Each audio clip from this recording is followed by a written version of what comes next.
오늘은 초대받은 동력자라는 제목으로 은혜를 나누려고 합니다. 우리가 지난주에 살펴본 대로 이방 땅 안디옥에서 하나님의 복음이 전해질 때 많은 사람들이 예수님을 믿고 주님께 돌아오게 되었습니다. 하나님의 손, 성령의 은혜가 그들의 마음을 만지고 그들의 귀를 만져서 예수가 믿어지게 했습니다. 그러므로 안디옥 교회는 크게 북적이게 됩니다. 바로 이 부분에서 한 가지 큰 과제가 생겼습니다. 그 과제가 뭐냐 하면 그들을 가르쳐서 양육하는 것이었습니다. 아이가 태어나면 저절로 클 수 없는 것처럼 믿음의 사람이 태어나도 저절로 크지 못합니다. 클 수 있긴 한데 제대로는 클 수가 없습니다. 그래서 가꾸지 않는 나무가 아무렇게나 커서 나중에 쓸모없게 되듯이 예수 믿는 그 사람은, 이제 믿게 된 그 사람은 반드시 배워야 합니다. 양육을 받고 또 훈련을 받고 그렇게 바르게 자라가야 합니다. 그래서 지금 동력자를 초대하고 이들을 가르쳐야 하는 일이 생긴 것입니다. 여러분, 배우지 않고 믿으면 부작용이 많습니다. 자기 생각으로 판단하게 되고 부분적으로 알게 되고 또 한 부분에 치우치게 됩니다. 그래서 반드시 폭넓게 배워야 합니다. 여러분들도 꼭 배워서 믿는 은혜가 있기를 바라고요. 마태복음 마지막 전도 명령에 선교 명령이라고도 하고 전도 명령이라고 하는데, 그러므로 너희는 가서 모든 민족을 제자로 삼아 아버지와 아들과 성령의 이름으로 세례를 주고 내가 너희에게 분부한 모든 것을 가르쳐 지키게 하라, 이렇게 말씀했습니다. 그러니까 이것을 교육학자들은 교육 명령이라고 합니다. 가르쳐 지키게 하라고 했기 때문에 세례 주고 그 다음에 가르쳐 지키게 해야 합니다. 그러니까 배워야 되는데, 그럼 우리는 무엇을 배워야 할까? 기본적으로 배워야 할 것들이 있는데, 신학교를 가면 조직신학이라는 아주 중요한 과목이 있습니다. 매년 배웁니다. 3년 6학기 동안 매년 배우는 7권의 책이 있고 8권의 책이라고도 할 수 있는데, 나머지도 물론 많이 배웁니다만은 그 골격은 조직신학이라는 겁니다. 조직신학이라는 공부를 하는데 우리 총신대학원에서는 7권을 가르치고 또 한 권을 모두 또 따로 가르쳐서 8권 뭐 이렇게 가르치기도 합니다. 그 가르치는 내용이 우리가 배워야 되는 내용과도 많이 연결되어 있는데, 첫 번째가 뭐냐면 성경에 대해서, 성경론이라고 합니다. 성경에 대해 성경은 어떤 책인지에 대해서 먼저 배웁니다. 두 번째가 신론이라고 해서 하나님에 대해서 배웁니다. 하나님이 어떤 분인지, 천지를 창조하신 분, 전능하신 분, 전지하신 분, 영원하신 분, 어디에나 계시는 분, 여러 가지들을 배우게 됩니다. 그 다음에 인죄론이라는 과목을 배우게 됩니다. 인죄론은 인간은 죄인이다. 얼마만큼 죄인이냐? 저주를 받을 만큼 죄인이다. 이것을, 인죄론이라는 책이 두께가 굉장히 두껍습니다. 읽어보면 깜짝 놀랍니다. 인간이 얼마나 뼛속까지 죄인인지 모릅니다. 그 다음에 구원론을 배웁니다. 구원론이라는 책도 굉장히 두텁습니다. 구원론, 어떻게 우리가 예수 믿으면 구원받는 그 원리가 뭐냐? 안토니오 후쿠마라는 사람이 쓴 책을 보면 한 500페이지, 700페이지 정도 됩니다. 구원론이라는 책이. 구원론에 대해서 이제 배우고 나면 구원론과 기독론을 바꿔서 배우기도 하는데, 기독론을 먼저 배우는 경우도 있습니다. 기독론, 예수님이 어떤 분이냐에 대해서 배웁니다. 예수님이 우리의 어떻게 구세주가 될 수 있는지에 대해서 아주 세세하게 배웁니다. 그러니까 한 학기 내내 예수님이 어떤 분인지에 대해서 빼곡하게 배웁니다. 그래서 하여튼 그 예수님에 대한 지식이 우리 뼛속까지 스며들도록 배웁니다. 그걸 기독론이라고 합니다. 그 다음에 교회론을 배웁니다. 교회론. 교회가 무엇이냐? 이 교회론도 굉장히 두텁습니다. 우리가 교회를 이제 예배하는 곳, 모여서 찬양하고 경배하고 복음 전하는 공동체 이렇게 이해하고 있지만, 교회는 우리가 생각하는 것보다 그 엄청난 하나님의 계획이 여기 담겨 있습니다. 그 다음에 성령론을 배웁니다. 성령론을 과목에 넣기도 하고 안 넣기도 하는데 반드시 배우기는 합니다. 조직신학에 넣기도 하고 빼기도 합니다.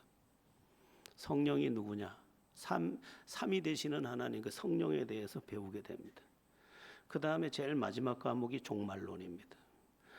한 번 죽는 것은 사람에게 정하신 것이고 그 후에는 심판이 있는데 이 종말에 대한 하나님의 대처가 뭐냐, 하나님이 준비한 해결 방법이 뭐냐, 그리고 이 세상이 어떻게 될 것이냐, 굉장히 또 두텁습니다. 그래서 다른 학점은 조금 덜 맞아도 이 조직신학의 학점이 안 나오면 이 사람의 신학을 인정을 잘 안 해줍니다. 그래서 조직신학의 점수가 좋아야 됩니다. 이 골격이기 때문에 그렇습니다. 이러한 바탕 안에서 우리가 배우고 가르치고 이 일을 하는 것입니다.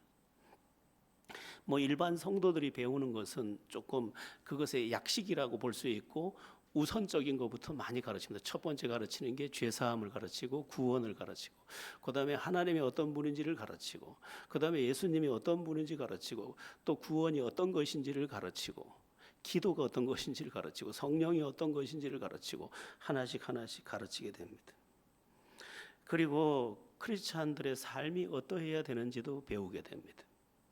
그러니까 이것들을 하나씩 하나씩 배우고 또 종말에 대해서도 배우게 되는데 이 모든 것이 우리 안에 들어와서 우리의 삶의 기둥처럼 이것들이 나의 지식이 될 때 우리의 삶은 균형을 이루게 됩니다.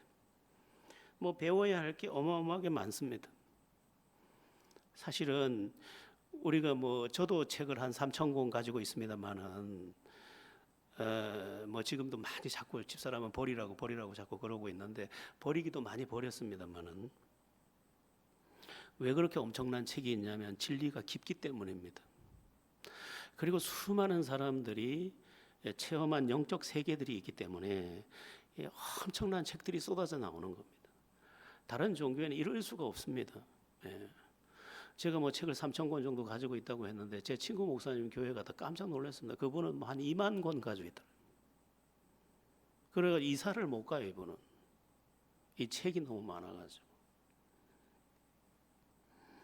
근데 중요한 건 뭐냐면 제대로 안 배우면 제대로 못 믿는다는 거예요. 전부 내 생각 가지고 믿고 조금 아는 거 가지고 믿고 조금 아는 게 더 위험하거든요. 세상에서 제일 무서운 사람이 책 딱 한 권 읽은 사람이라고 안 합니까? 그게 다인 줄 아는데 그렇지를 않습니다. 하나님의 세계는 깊고 또한 깊습니다. 그래서 지금 가르치는 일이 지금 이 부흥하는 성장하는 안디옥 교회에 요청되고 있었는데 이 가르치는 일을 위해서 지금 바나바가 사울을 초대했다 이렇게 되어 있습니다. 근데 이 사람들이 가르친 것을 보면 1년 동안 가르쳤다고 되어 있는데 오늘날처럼 주일날만 모여서 배운 게 아니고 매일 모여서 배웠습니다. 그러니까 1년이 52주니까 365 하면 우리로 공부한 식으로 하면 7년을 배운 것과 같습니다. 매일 배우기 때문에. 근데 이렇게 배운 결과가 뭐냐? 본문 26절을 한번 띄워줘 보시면요. 이렇게 배웠습니다. 이렇게 배운 결과가 뭐냐? 26절 한번 같이 한번 읽어볼까요? 시작. 만남에 안디옥에 데리고 와서 둘이 교회에 1년간 모여 있어 큰 무리를 가르쳤고 제자들이 안디옥에서 비로소 그리스도인이라 일컬음을 받게 되었더라. 아멘. 비로소 이들이 1년간 공부하고 나서 저 사람들 그리스도인이야. 저기 3명이 지나가니까 저 사람들 누구야? 그리스도인들이야. 이렇게 호칭되게 됐다는 것입니다. 이 그리스도인이라는 말은 굉장히 영광스러운 이름입니다. 뭐냐 하면 저 사람들이 누구냐고? 그리스도를 닮은 사람들이야. 저 사람들을 보면 그리스도가 생각나지 않아? 그 말이에요. 그러니까 저기 어떤 성도가 지나가는데 저 사람 누구야? 그리스도인이잖아. 그 삶은 예수하고 똑같아. 그게 그리스도인입니다. 그러니까 얼마나 영예롭고 명예로운 이름입니까? 여러분 배우십시오. 그래야 온전해질 수 있습니다. 제가 오랫동안 목회하면서 보니까 어떤 사람은 자기 자신에게 평생을 속으면서 삽니다. 자기가 자기를 속여요. 안 배우니까. 그리고 배워도 자기 생각 안에서 자꾸 배우는 거예요. 자기 틀을 안 벗어나려고 하는 겁니다. 또 곁에 사람들에게 너무 잘 속아요. 자기 자신에게 속는 사람도 많고 한마디 말에 속는 사람도 너무 많아요. 왜냐하면 진리가 가서 그를 움켜쥐지 못했기 때문입니다. 그가 제대로 배운 것이 그 안에서 작용하지 않기 때문이죠. 요한복음 8장에 보면 진리를 알지니 진리가 그를 자유롭게 하리라고 말씀하고 있습니다. 그러니까 그의 결박을 다 끊어내야 되는 거예요. 하나님의 말씀이 진짜 그에게 들어가서 작용했다면 그의 결박을 끊어내야 되는 것입니다. 여러분 기독교의 2000년 역사는 진리와 함께 해왔습니다. 그러니까 진리가 가서 그 사람을 자유롭게 자꾸 풀어내야 되는 것입니다. 여러분들은 배워서 여러분들의 안에 저를 포함해서 아직도 벗어나야 될 것들이 많이 있는데 그것에서도 자유를 얻는 그런 은혜가 있기를 바랍니다.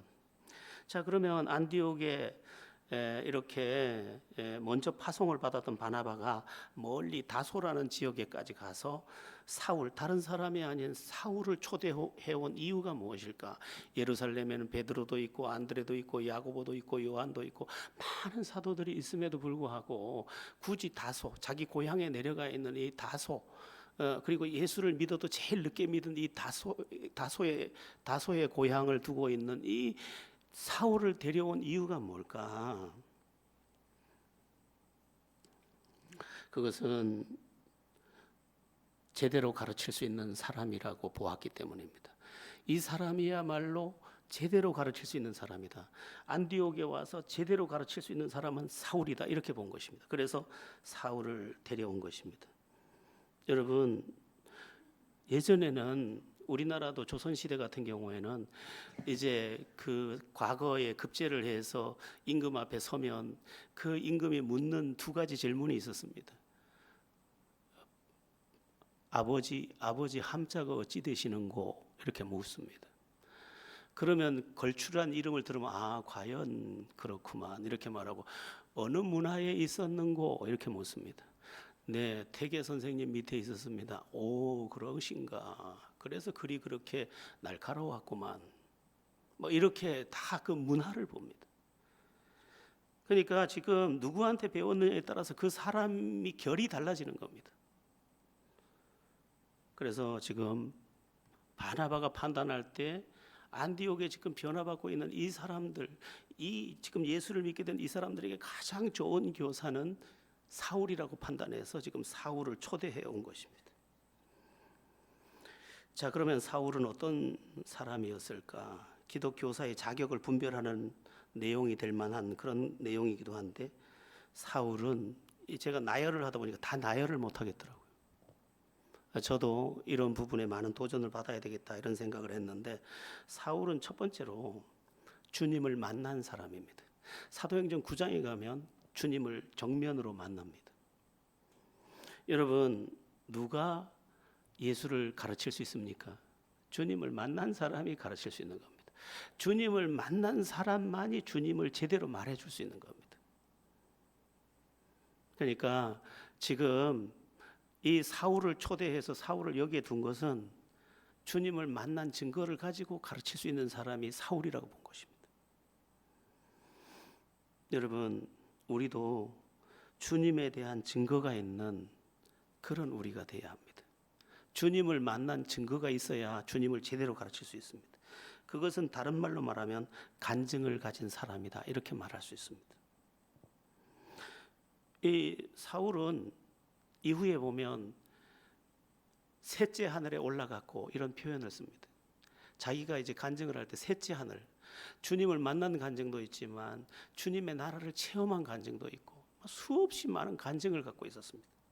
그러니까 이 사람은 그 간증을 통해서도 지금 뭘 할 수 있었느냐? 가르칠 수 있었습니다.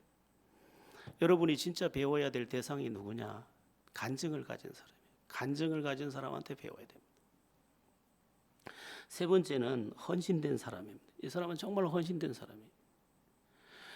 사도행전 20장 24절에서 이런 말을 합니다. 나의 달려갈 길과 주 예수께 받은 사명 곧 하나님의 은혜의 복음 증거하는 일을 마치려 하면은 나의 생명조차 조금도 귀한 것으로 여기지 아니하노라. 난 목숨 걸었다네. 목숨 걸었다. 그러므로 그가 큰 사람입니다. 그러니까 생애를 건 사람이었기 때문에 그에게서 가르치는 것이 능력으로 나타날 수 있었던 것입니다. 네 번째는 변화된 사람, 치유된 사람. 이 사람은 변화를 경험했어요. 사울은 변화를 경험했습니다. 다메섹 도상에서 즉시 변화돼 버렸어요. 크리스찬이 누구냐고 물을 때도 이 부분이 적용돼야 합니다. 변화된 사람이 크리스찬입니다. 변화되지 않은 사람은 아직 크리스찬이 아닙니다. 그러니까 이 사람은 변화된 사람이었기 때문에 변화된 증거를 가지고 지금 누군가를 지도하고 가르칠 수 있었던 것입니다.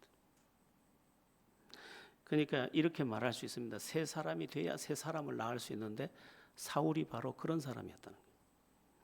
우리도 이렇게 더욱 자라서 이렇게 가르칠 수 있으면 좋겠습니다. 그 다음에 진리를 아는 사람, 진리를 알았습니다. 진리를 모르면 자기 이야기하다가 끝나는 게 이 세상입니다. 진리를 내가 경험해야 진리를 말해줄 수 있는 것입니다. 이 사울은 신약 성경이 27권인데 그 중에 13권을 자기가 친히 쓴 사람입니다. 그러니까 진리가 그 안에 충만했습니다. 그러니까 그가 펜을 들면 그에게서 진리가 쏟아져 흘렀습니다. 그러므로 그의 가르침 안에 변화의 역사가 같이 나타났던 것입니다. 뭐 이런 이야기를 하면 뭐 겸손한 사람 또는 자기를 주장하지 않는 사람, 본이 되는 사람 뭐 여러 가지가 많은데 사울은 그런 자격자였다는 것입니다. 우리도 이제 누군가를 가르치기도 하고 배우기도 하는데 배우는 것에도 온전해야 되지만 가르칠 때도 내가 가르칠 수 있는 그러한 사람이 되도록 더욱 우리가 힘을 다해야 할 것입니다. 자, 사울을 불러 함께 할 줄 아는 바나바에 대해서도 생각해 봐야 합니다.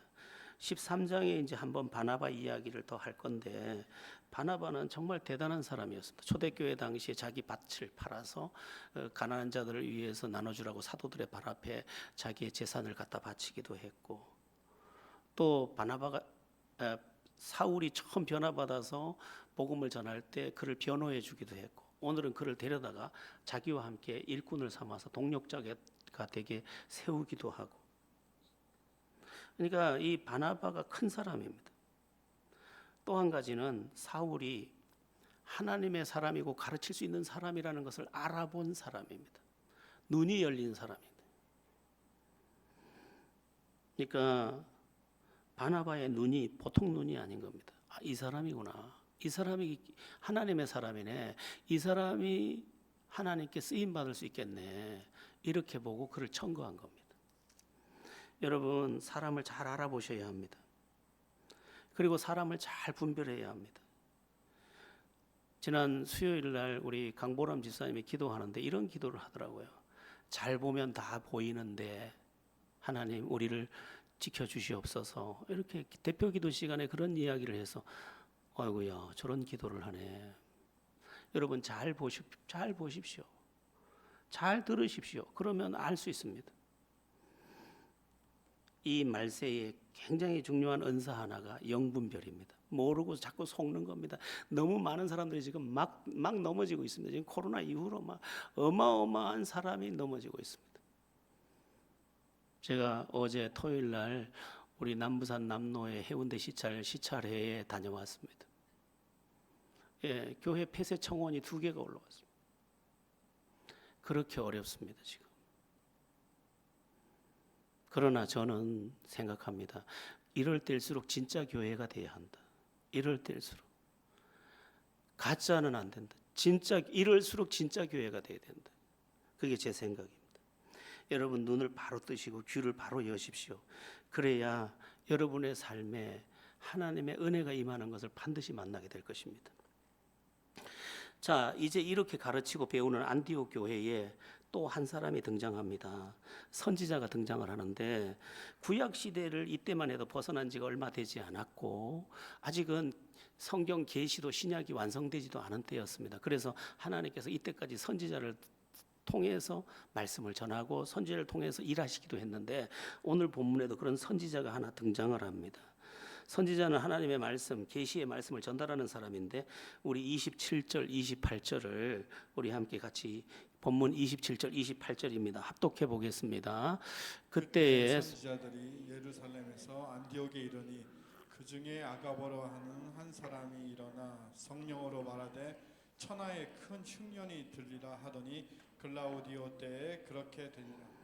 예, 선지자와 예언이 나타나 있는데 그 예언이 어떻게 되느냐? 성취됩니다. 그대로 성취됩니다. 예언자가 한 말이 성취되지 않으면 그것은 허무한 것입니다. 그런데 성취되면 그것은 진리입니다. 진실이 되는 것입니다. 여러분, 기독교는요 예언과 성취로 계속되어 왔습니다. 예언이 있고 성취가 있고 예언이 있고 성취가 있고 이게 계속 꼬리에 꼬리를 물고 옵니다.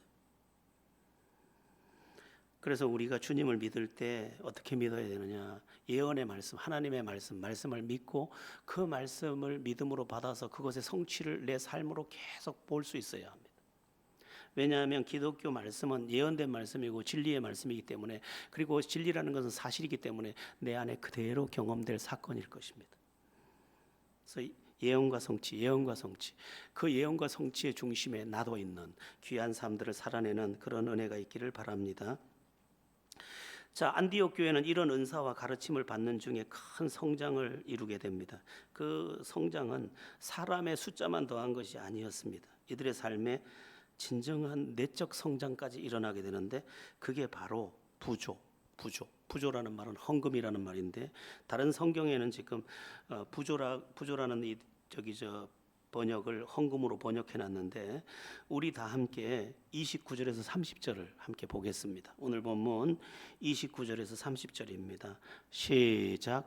제자들이 각각 그 힘대로 유대에 사는 형제들에게 부조를 보내기로 작정하고 이를 실행하여 바나바와 사울의 손으로 장로들에게 보내니라. 아멘. 이제 가르침을 받고 양육을 받고 이제 이방인의 교회인데도 이곳에서 유대에 지금 어려움을 겪고 있는 형제들이 있으니 우리가 헌금을 하여 그들에게 보냅시다 하고 헌금을 보내는 일이 일어났다. 이렇게 되어 있습니다. 여러분, 우리의 신앙생활에서 헌금은 돈이 아닙니다. 이건 어마어마한 겁니다. 여러분, 우리가 제일 많이 기대고 있는 것이 뭐냐고 찾으면 여러분 생각에는 제일 많이 기대고 있는 게 뭐 이것도 있고 저것도 있겠지만 우리가 실제로 기대고 있는 실제적인 것 중에 하나가 돈입니다. 돈을 많이 기대고 있습니다. 그러니까 자기가 기대고 있는 것을 빼서 헌금을 한다고 하는 것은 이거는 헌금이 아니라 이것은 나를 드리는 행위가 되는 것이고 이것은 믿음의 아주 온전함의 그 행위라고 볼 수 있습니다. 근데 요즘에 헌금들을 하기가 어려우니까 사람들이 저마다 하는 말이 뭐냐 하면 돈이 어디 있느냐, 나는 돈이 없다, 이렇게 말을 합니다. 많은 분들이 그렇습니다. 우리 교회는 뭐 그렇지 않습니다만은 돈이 없다, 그런 돈이 없어서 나 못한다, 이 말을 공공연하게들 합니다. 그러니까 돈이 없어서 못하는 것 같지요? 그렇지 않습니다. 헌금은 돈이 있어서 하는 게 아닙니다. 서울에서 인천에서 찜질방을 수만 평, 뭐 만 평이나 되는 땅 위에 어마어마하게 큰 그 찜질방을 하는 권사님이 계시니까 옆에 있는 교회에 어떤 분이 얘기했답니다. 아유, 그 교회는 재정 걱정은 없겠어요. 그분 혼자만 헌금해도 뭐. 근데 그분 돈이 없대요. 자기 말. 그 권사님이 하는 말, 우리 돈 없어요. 돈이 없어 헌금 못 한다는 거예요. 돈이 없어서 헌금을 못한다? 절대 그렇지 않습니다. 우리 다 함께 고린도후서 8장 1절에서 2절을 보겠습니다. 우리 함께 이 헌금 이야기를 해서 죄송한데 헌금 얘기가 나오니까 합니다. 8장 1절에서 2절을 보겠습니다. 자, 합독합니다. 형제들아, 하나님께서 마게도냐 교회들에게 주신 은혜를 우리가 너희에게 알리노니 환난의 많은 시련 가운데서 그들의 넘치는 기쁨과 극심한 가난이 그들의 풍성한 연보를 넘치도록 하게 하였느니라. 참 말이 안 되는 말이 지금 등장하고 있습니다. 환난의 많은 시련 가운데서 그리고 극심한 가난이 그들을 풍성한 연보를 하게 했대. 연보라는 말은 헌금이라는 말인데 옛날에는 연보돈이라고 했어요. 지금 헌금인데 극심한 가난이 어떻게 풍성한 헌금을 하게 합니까? 우리의 상식으로는 이해가 잘 안 되는 말입니다.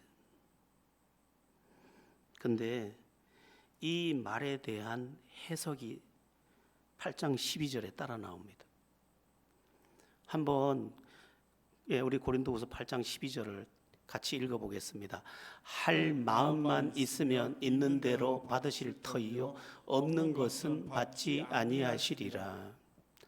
이게 할 마음만 있으면 이게 대답입니다. 돈의 문제인 듯 보이지만 마음의 문제라는 거예요. 옛시대에 그 가난한 집에 자식들이 주렁주렁 많은데 엄마가 못 배운 게 한이에요. 자기가 못 배운 게 한이에요. 그래서 그 착한 딸이 밭에 나와서 엄마 일을 거들라치면 니는 이런 일 하지 말라고 돼. 니는 이 일 하지 마라. 내가 어떻게든 네 대학가를 칠 테니까 니는 이렇게 살지 마라. 그렇게 마음을 먹고 그 자식을 길렀는데 실제로 그 자식 4-5을 다 대학을 가르쳐 내더라는 거예요. 그 마음이 그걸 해내는 거예요. 지금 창원에 있는 제 친구도 그렇게 대학을 졸업했습니다. 마음이 중요하다는 거예요. 마음이. 여러분, 하나님의 사람이 가지는 싸움은 크게 4가지입니다. 첫째는 죄와의 싸움입니다. 죄가 무섭습니다. 나도 죄인이기 때문에 죄가 자력을 갖고 나도 죄를 원하고 죄도 나를 원하기 때문에 찰떡찰떡 잘 달라붙습니다. 죄가 아주 무서운 겁니다. 그래서 죄를 아주 그 악은 모양이라도 버리라고 처음부터 싹을 잘라야 합니다. 두 번째는 뭐냐면 두 번째 성도의 싸움의 그 최일선의 싸움이 뭐냐면 의심과의 싸움입니다. 의심의 파도가 계속 내 곁에 넘실거리게 돼 있습니다. 한 번도 의심이 안 찾아오는 날이 없습니다. 의심은 어떤 모양으로든지 내 곁에 있습니다. 바다가 아주 잔잔한 날도 가보면 조금이라도 찰싹찰싹하는 것처럼 내 믿음이 안정적인 것 같은 그때에도 어딘가에서는 출렁거리고 있는 겁니다. 그래서 의심을 물리치고 믿음에 속한 내가 되도록 온 힘을 다해야 합니다. 그래서 깨어 기도도 하고 그래서 성령 충만을 구하기를 쉬지 말아야 되는 것입니다. 의심을 물리치면 의심이 거치고 나니까 믿음이 오고 믿음이 오니까 모든 것을 믿음이 이기기 때문에 믿음의 승리를 할 수 있습니다. 세 번째 싸움은 사람입니다. 사람은 쉽지 않습니다. 사람은 오해도 잘하고, 사람은 아침과 저녁이 다르고, 사람은 각인각색이고, 사람은 자기 판단이 있고, 사람은 별의별 걸 가지고 다 문제로 보기 때문에 내가 만나는 모든 사람에게서 내가 상처도 받을 수 있고 또 내가 극복하지 못할 여러 과제를 가져다 줍니다. 최전방에서 군 생활을 한 이 청년한테 그 최전방에서 얼마나 힘들었냐 물었더니 보초 서느라고 북한군이 막 지나가는데 그건 한 개도 안 힘들다. 제일 힘든 건 내무반에 선임병 또 후임병 그들이 제일 힘들더라는 거예요. 사람이 제일 힘듭니다. 그 고약함, 그 편협함, 그 모든 것이 극복돼야 됩니다. 그 사람은 의지의 대상이 아니라 사랑의 대상이라고 말하는 이유도 그 때문입니다. 네 번째가 뭐냐면 돈입니다. 돈. 돈에게 너무 비중을 많이 두는 까닭에 진정한 의지처인 하나님을 자꾸 놓치는 겁니다. 돈 위주의 삶을 자꾸 살아가는 것입니다. 돈 하느라고 하나님이 자꾸 멀어지는 겁니다. 그래서 자크 엘룰이라고 하는 유명한 사람이 쓴 책에 보면 제목이 뭐냐면 돈이냐 하나님이냐. 네 진짜 추구하는 거 뭐야? 하나님이야 돈이야?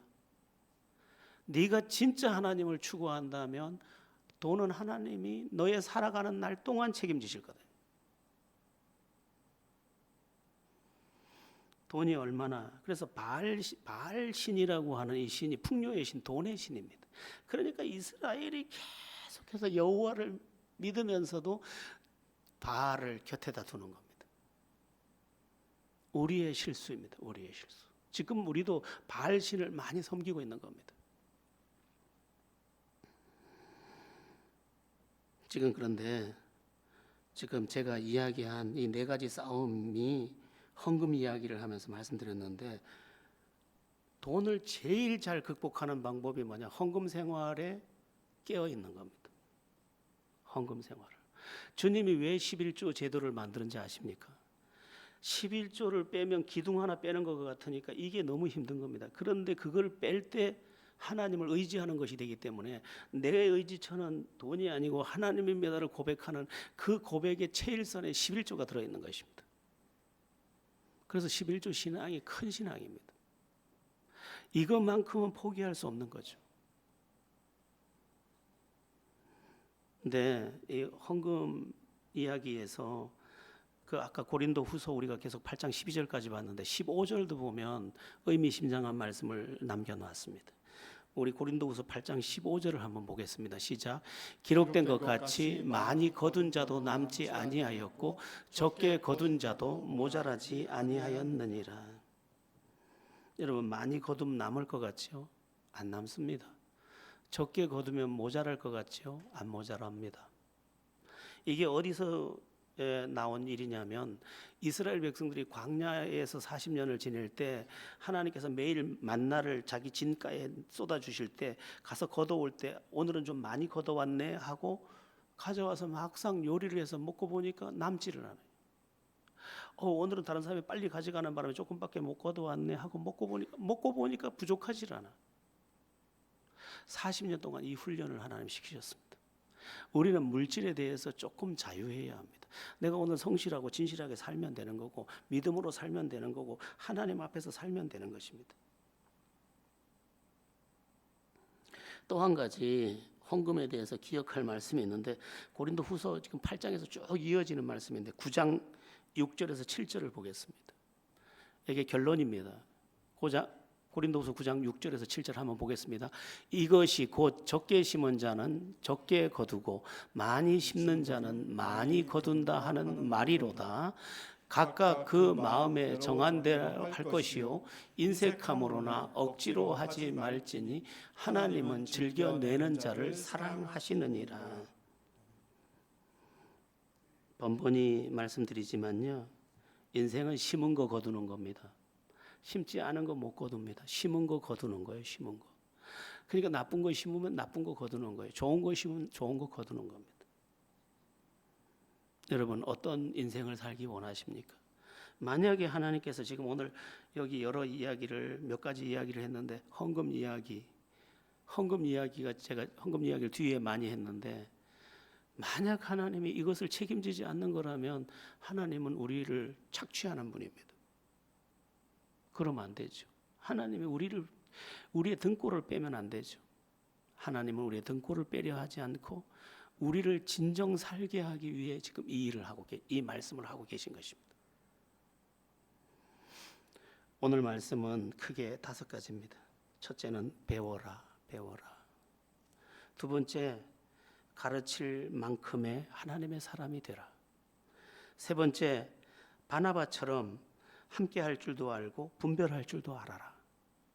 네 번째, 예언과 성취로 세워진 기독교임을 알고 담대하게 믿어라. 다섯째, 헌금에 시험 들지 말고 기쁘게 헌금해라. 잘 깨닫고 믿음 안에서 온전히 승리하는 모두가 되기를 예수님의 이름으로 바랍니다.